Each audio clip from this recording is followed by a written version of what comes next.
terus APD yang harus digunakan ini mungkin saya skip ya. Saya yakin teman-teman pada saat masuk ke area CPP atau masuk ke area lokasi itu udah dengan APD yang ada. Di antaranya APD pokok itu ada safety helm, terus ada rompi atau safety vest, terus safety boot itu atau safety shoes ya itu udah ada, terus kacamata, terus masker. Tapi alhamdulillah sekarang dengan adanya COVID ini penggunaan masker itu selalu dilakukan. Mohon maaf saya masker tidak pakai karena saya sendiri ya. Jadi selain untuk COVID itu juga untuk bisa menanggulangi debu batubara yang masuk ke dalam paru-paru kita tentunya ya. Ya kita sih saat ini masih muda ya. Termasuk saya juga muda sih. Umurnya masih 30 gitu kan. Sekarang kita nggak terasa, kita ngisap rokok, asap rokok itu kan, asap debu kita nggak terasa. Tapi bagaimana setelah kita pensiun nanti? Bagaimana setelah kita umur 55, 60? Apakah pernapasan kita masih seperti sekarang atau enggak? Kalau orang Bero bilang begitu jalan atau naik sedikit aja udah manggah gitu kan. Udah ngos-ngosan lah orang Jawa bilang. Jadi harapan kita semua dengan kita disiplin menggunakan masker itu kita bisa paling enggak investasi untuk kesehatan kita di masa depan itu kan. Kita harapan kita sih kita umur 60, umur 65, alhamdulillah kalau kita diberi umur lebih, umur 70, itu kita tetap sehat gitu kan. Kita bisa mendampingi anak cucu kita gitu kan. Tentunya itu tujuan kita ya. Terus masalah sarung tangan itu juga, terus earplug, pengaman telinga, terutama teman-teman yang di crusher. Tapi alhamdulillah kalau sekarang di CPP itu pengoperasian crusher itu udah tidak di kabin lagi ya. Itu baik di Lati, di Sambarata mudah-mudahan, terus di Bindungan, semua udah di control room Pak. Artinya bahaya noise yang akan memapar kita ya, terpapar teman-teman itu udah agak kurang. Terus lampu kepala itu mungkin enggak ya, kecuali kalau di underland. Terus APD yang lain. Nah ini untuk metode rehandling, mungkin nanti bisa dibaca di IKA ya, ada metode V-shape, contohnya gambarnya seperti itu. Terus cross loading seperti itu sama e-shape. Pastikan channel yang ada di masing-masing unit area ya itu berfungsi Pak. Di Lati itu kita gunakan CPP Lati itu di 151.200, Bindungan di 300, Sambarata 400. Koreksi kalau nanti salah ya. Terus untuk persiapan front loading, jadi pastikan area front loading untuk manuver unit itu dalam kondisi aman ya. Paling enggak minimal 3 kali panjang unit wheel loader. Pak, bagaimana kalau penuh? Ya. Kalau nggak ada space sama sekali gitu kan. Ya, lakukan observasi di situ. Bagaimana koordinasi dengan operator, baik itu WA maupun DT, untuk mereka melakukan loading dengan aman. Kan kalau di saat ini yang penuh mungkin room udah nggak terlalu lah. Kalau pada saat kita penuh itu pasti akan bermasalah pada saat kita mau ngomong area manuver harus 3 kali panjang unit. Boleh dibilang wah susah Pak gitu kan. Nggak bisa gitu kan. Terus yang kedua memastikan atau mempersiapkan dasar jalan dalam kondisi baik. Saat ini mungkin kondisi cuaca cukup baik ya. Jadi lumpur di room ataupun genangan itu bisa nggak ada lah, kita bisa minimalkan karena ya nggak ada airnya gitu kan. Terus front loading di room itu juga harus diperhatiin Pak. Tadi di awal saya sampaikan potensi terhadap terjadinya longsoran di room itu juga harus diperhatikan. Jadi perhatikan kondisi potongan roomnya itu seperti apa. Apakah aman atau enggak. Kalau misalnya enggak aman, instruksikan ke operator WA maupun DT untuk mengambil yang aman duluan. Terus memastikan tinggi tumpuan batu bara dalam kondisi batas aman sesuai dengan kajian geotek, sehingga nggak ada angka yang pasti ya berapa sih tingginya room itu kan. Contohnya kalau di room di Lati kami ada keterbatasan atau geotek itu ada rekomendasi. Kenapa? Karena di sebelahnya itu adalah tangki BBC. Jadi kalau misalnya roomnya akan dipenuhin, tingginya tak terhingga, potensi beddingnya atau sedimen dasarnya tidak kuat, potensi longsor menimpa BBC itu yang perlu kita waspadai. Terus antrian DT juga tolong diperhatikan, apakah antrian depan belakang atau kiri kanan, terus antrian kombinasi depan belakang dan kanan kiri ya. Tapi intinya sih komunikasi tadi Pak. Bagaimana seorang operator itu melakukan komunikasi antar mereka gitu kan. Terutama pengawas juga. Terus yang kelima itu melakukan pemuatan batu bara ke dalam vessel. Banyaknya muatan itu sesuai dengan mungkin kajian masing-masing. Di CPP Lati sama CPP Sambarata, CPP Binungan pastinya beda. Berapa standar bucket yang digunakan itu udah masing-masing CPP mempunyai kajian masing-masing. Jadi saya mungkin tidak perlu mendetailkan di sini. Terus mengkomunikasi ke operator DT bahwa loading sudah selesai dan operator DT mengetahui informasi tersebut. Terus mengarahkan unit ke lokasi titik dumping, dalam hal ini ke crusher. Terus melakukan dumping batu bara ke hopper sesuai IKA dumping crusher. Terus jika terjadi antrian dengan hopper, well loader melakukan perapian. Nah ini yang perlu diperhatiin Pak. Jadi begitu unit DT-nya udah menuju ke crusher, tapi usahakan kita memberi pesan ke well loader itu untuk merapikan area manuver DT-nya. Supaya tidak ada mungkin spilit batu bara yang di area manuver sehingga pada saat mempersulit area manuver atau itu terjadi potensi loss juga gitu kan. Kalau misalnya keinjek ban DT kan lama-lama jadi lembut juga ya. Kalau lembut jadi potensi debu atau lumpur gitu kan.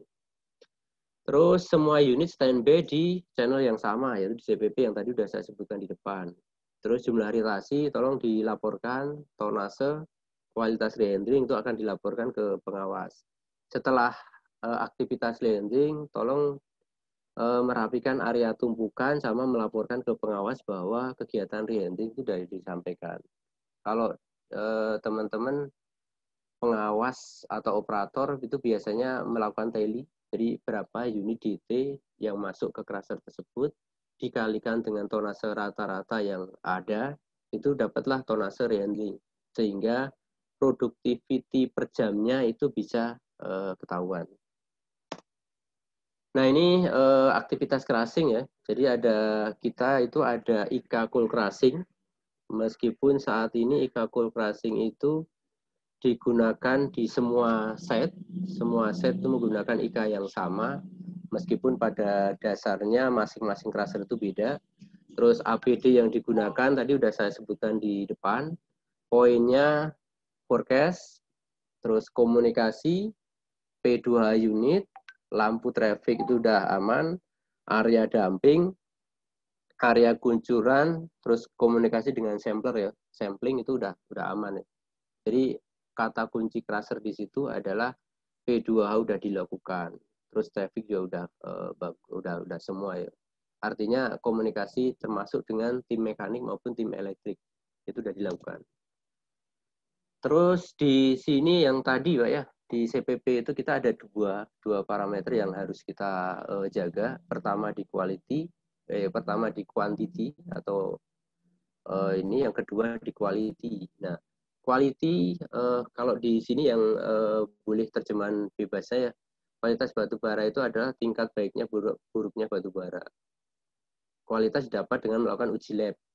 Sebelumnya sampling tadi kan. Dengan contoh batu bara yang diambil sebagai sampel. Di kita parameter apa yang dilakukan pengawasan? Yang biasa kita lakukan sampling.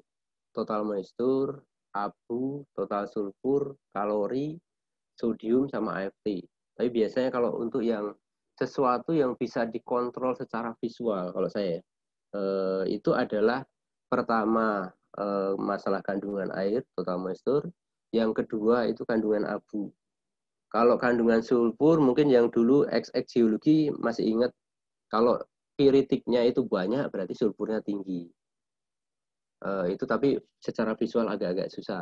Nah, as tadi atau kalori tadi itu kita bisa melihat secara visual itu dari abu sama total moisture tadi. Jadi kalau misalnya dilatih mungkin karena tipikal CV-nya 5.000 kalau asnya naik, yang pernah saya dapat bahwa 1% kenaikan as maupun kenaikan total moisture itu akan menurunkan 70 kalori kurang lebih. Itu bisa dihitung balik ya. Jadi kalau misalnya as kita naik 1%, itu CV akan turun 70. As kita naik 2% akan sekitar 140-an. Mungkin seperti itu. Kalau terkait dengan market, mungkin nanti di bagian quality ya, di teman-teman PGDC yang akan coba mengulas lebih. Market kita itu sebenarnya kan ada emas ya. Kalau dulu waktu awal-awal saya di Grogol, itu ada ebony, waktu itu CV-nya itu di atas 57, terus mahoni itu di 5355, terus agatis sama sungke itu merupakan brand lati. Brand lati itu CV-nya kurang lebih sama. Cuman saat ini agatis itu menjadi campuran ya, campuran antara lati, sambarata sama binungan. Yang awalnya itu untuk dilatih. CV-nya kurang lebih di 49 sampai 5 ribuan. Koreksi kalau saya salah, ada orang quality di sini ya. Terus sulfur juga menjadi bagian dari tipikal brand kita, Pak. Nah, di sini itu untuk handling terkait dengan debu batu bara maupun chemical reagent, saya gambarkan dilatih aja Pak. Jadi mohon maaf kalau teman-teman binungan sambarata, saya nggak bisa memunculkan gambarnya ya. Jadi harap dilakukan koordinasi dengan operator jembatan timbang terkait dengan kualitas penempatan batu bara di stokpel menggunakan radio. Nah, yang perlu diperhatikan juga itu terkait dengan apakah sprayer di masing-masing crusher itu berjalan dengan baik atau enggak. Karena akan potensi debu batu bara naik gitu kan. Nah, apakah chemical reagent sprayernya itu berfungsi dengan baik atau enggak juga, itu menjadi bagian terpenting juga. Oke, kemudian untuk potensi salah satu potensi di proses crusher itu pemecahan boulder, Pak. Tadi saya udah sebutkan di depan ya. Kalau di CPP Binungan begitu ada boulder, buka manhole-nya, digunakan kadang ada jackhammer yang menggunakan, ini contohnya yang gambar di sini itu yang sering saya lihat pengawas Binungan, mudah-mudahan sekarang enggak. Tolong teman-teman sebelum mulai kegiatan penanganan boulder itu harus memastikan APD yang baik dan yang APD yang layak ya. Terus yang kedua, menonaktifkan crusher unit ke off, matikan local switch, terus matikan breaker. Nah, itu mungkin nggak kalah pentingnya Pak ya. Kita tidak berharap pada saat ada pemecahan boulder tiba-tiba primary crusher tersebut berjalan muter sendiri gitu kan. Nah, pastinya akan giles orang gitu kan. Yang pernah kejadian dilatih mungkin beberapa tahun yang lalu ya di crusher 2 itu ada salah satu mekanik yang kakinya itu masuk ke secondary crusher. Ya waktu itu sempat panik juga pastinya kalau misalnya ada kejadian itu kan, apalagi itu hypo, ada lagi dari tim PIT SD yang melakukan pengecekan itu kan. Itu kita tidak harapkan, mudah-mudahan itu hanya terjadi di CPP Lati, Pak. Di CPP Binungan dan Sambarata mudah-mudahan tidak terjadi gitu kan. Pada saat pekerjaan itu buka manhole dan bersihkan material yang menghalangi, perhatikan posisi kaki dan pijakan kaki yang tadi, jangan sampai kakinya masuk ke crusher, terus pasang stopper, terus masuk ke manhole, terus melakukan pemecahan terhadap penyebab penyumbatan. Biasanya tersumbat itu karena boulder atau karena kontaminan yang besar itu kan. Terus keluarkan dari manhole dan lepas stopper, pastikan tidak ada yang tertinggal. Masukkan batu bara kembali supaya tidak terjadi lost cool, batu bara tersebut masukkan ke crusher kembali. Terus setelah kegiatan pemecahan crusher, hidupkan breaker di MCC dan start manual melalui local switch ya. Putar balik jika terjadi penyumbatan. Nah, itu mungkin teman-teman di operator maupun pengawas saya yakin lebih paham lah, karena itu udah teknik di lapangan. Untuk penanganan kontaminan ini Pak ya, jadi kontaminan tidak terjepit. Tadi yang ini ada yang ini ya, lock, memasang lock mechanical crusher dari luar manhole, terus mesin sprayer dan crusher dimatikan setelah crushing selesai dilaksanakan. Jika kontaminan itu terjepit, melakukan peregangan sekunderi. Jadi kalau sekunderi maupun primary itu, kalau saya diskusi sama FPM itu bisa di adjustable Pak ya. Jadi ada satu yang fix, ada yang satu bisa maju mundur Pak. Jadi pada saat misalnya ada kontaminan yang terjepit, itu salah satu sisi itu bisa ditarik ke belakang ya, biar merenggang lah. Nah itu juga, tapi juga itu sebenarnya pekerjaan bukan mudah karena harus memutar baut yang cukup besar ya. Saya pernah menyaksikan baik di Roson 2 maupun waktu di Binungan, ya kalau saya sendiri mungkin nggak sanggup gitu kan, muter baut yang begitu besar kan. Terus yang kedua, memastikan posisi kunci tepat pada nut adjuster yang tadi, lakukan putar manual atau local control, terus pastikan tidak ada orang yang tersangkut di konveyor.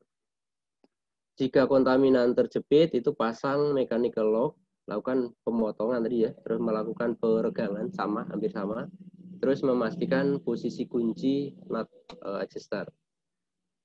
Nah, itu apabila terjadi kontaminan, maka supervisor itu menyampaikan ke supervisor mitra kerja itu yang bekerja di area, kemudian mitra kerja melakukan investigasi. Jadi kalau saya sering dengar atau sering baca itu di grupnya Men Support ya, Pak Armada itu selalu update Pak. Kalau misalnya ada kontaminan yang dari tambang itu disampaikan di situ. Jadi kami di sini juga tahu dan kami juga sering juga dikomplain juga sama Pak Agus dari tim FPM. Pak B ini kok kontaminan sering gitu kan. Jadi kontaminan itu juga selain merugikan kita dari sisi waktu, itu juga merugikan kita dari sisi unitnya. Yang bisa terlihat tadi kan titnya bengkok. Pastinya kan akan dipotong, akan ditambah. Terus waktunya juga untuk menambal itu juga perlu waktu gitu kan. Kita loss di waktu sama loss di biaya gitu kan. Nah, tujuannya untuk apa? Biar untuk investigasi, biar si kontraktor atau mitra kerja itu paham bahwa adanya kontaminan tersebut yang dari tambang itu bisa menyebabkan loss di kita. Yang efeknya juga productivity mereka juga terganggu gitu kan. Supaya tidak kejadian berulang tidak terjadi lah di kemudian hari. Oke, untuk yang lain itu di sini ada penanganan kontaminan ya. Kontaminan itu ada dua macam, yaitu non metal yang berupa batu, kayu, atau mungkin plastik, kertas dan macam-macam. Sementara kontaminan metal itu dari alat doser, 4 unit hauling, terus berdasarkan dampaknya kontaminan yang tidak merusak belt maupun kontaminan yang merusak belt. Tadi mungkin saya sudah ceritain di depan tadi ya. Sudah tidak perlu saya jelaskan lagi. Nah, kalau saya di sini mungkin sekilas mau nyampein masalah TLC ya, truck loading conveyor. Cuman tadi saya di depan sudah ngomong, kebetulan untuk truck loading conveyor itu ranahnya Pak Armada ya. Jadi atau Pak Amin kalau di sini. Terus teman-teman waktu itu Pak Jarwo, mungkin sekarang Pak Jarwo udah ke tambang. Ini area binungan sih. Saya tidak banyak lebar ngomong masalah TLC karena itu di teman-teman binungan yang ada gitu kan. Tapi intinya truck loading conveyor itu adalah proses pemuatan batu bara yang telah dihancurkan atau crushcool ke dalam alat angkut. Alat angkut itu berupa, ada dua alat angkut ya, berupa side dump truck maupun DT gitu kan. Nah, kemudian dari TLC, batu bara tersebut dilakukan pengangkutan ke CPP Suaran. Makanya salah satu kata kunci CPP tadi adalah pengangkutan, Pak ya. Itu yang saya maksud. Pengangkutan itu adalah memindahkan material batu bara dari CPP KM1 sampai ke CPP KM28. Itu yang saya maksud pengangkutan. Kalau di area yang lain kayak CPP Lati dan CPP Sambarata yang dimaksud pengangkutan ya dari pit maupun dari room sampai ke CPP crusher sebagai titik nol. Nah itu yang saya maksud dengan kata kunci yang tadi itu ketiga kalau nggak salah, ke masalah pengangkutan. Nah, untuk track loading pra kegiatan, di sini menyiapkan kelengkapan APD dan komunikasi dengan operator dan driver unit truck, cek kelayakan unit truck loading. Jadi, selain teman-teman plan operator juga mungkin mekanik yang harus melakukan pengecekan. Terus cek kondisi kelayakan emergency stop, itu juga harus dipastikan. Cek kemudian semua kelengkapan kelayakan safety device. Kalau safety device itu selain tombol emergency, ada yang wireproof atau yang ditarik itu ya. Terus ada beberapa yang bell rip macam-macamnya lah. Terus koordinasi dengan electrician terjalin dengan baik. Artinya apakah dari sisi power listrik itu udah siap atau enggak untuk dioperasiin. Jangan sampai power belum siap tapi kita udah mengoperasikan. Pasti ada masalah gitu kan. Terus saat ada aktivitas komunikasi dengan operator dan driver unit truck, ini saya nggak tahu kiriman foto dari Pak Armada atau Pak Amin kemarin ya, bahwa saat ini pengoperasian truck loading itu udah dilakukan dengan kontrol dari control room juga. Jadi udah ada CCTV sebagai pengamat. Tapi yang pengamatannya, yang tidak kalah penting tetap di komunikasi Pak. Terus curahan batu bara diawasi agar tidak terjadi tumpahan dari vessel BMO1 ya. Tanda berhenti truk itu juga harus dipahami. Semacam anjir, apa anjir? Tanda aja, tanda bahwa posisi vessel itu apakah udah pas atau enggak gitu kan. Terus komunikasi antara operator prime mover dengan operator truck loader dengan radio komunikasi yang frekuensi yang sama. Itu harus dipastiin, Pak. Terus untuk unit supportnya, di sini ada beberapa yang bisa saya sampaikan ya. Doser sekelas D155, saya nggak tahu persisnya ya, di Bindungan 1, pakai 155 atau 85. Terus yang kedua itu well loader, terus yang ketiga itu eskavator, sekelas BC 200, itu juga ada di sana. Terus pasca kegiatan, antrian trailer kosong dipastikan, pastikan vessel tertutup, pelaporan jumlah ritasi, tolong disampaikan, terus melakukan koordinasi dengan electrician terkait dengan evaluasi kendala terjadi selama aktivitas loading conveyor. Nah ini ada yang perlu digarisbawahi ya. Pertama itu ada logbooknya dan laporan ritasi itu juga harus disiapkan. Terus kedua metal safety atau safety device ya, itu juga dalam kondisi aman. Safety device-nya metal itu berarti ada dua, metal detektor atau metal catcher. Itu yang harus dipastiin. Karena sering juga kedapatan ya, selain metal ditemukan di 28, itu batu-batu juga ditemukan di 28 juga. Cuman persisnya mungkin Pak Warsiti sama Pak Armada sama rekan-rekan Bindungan yang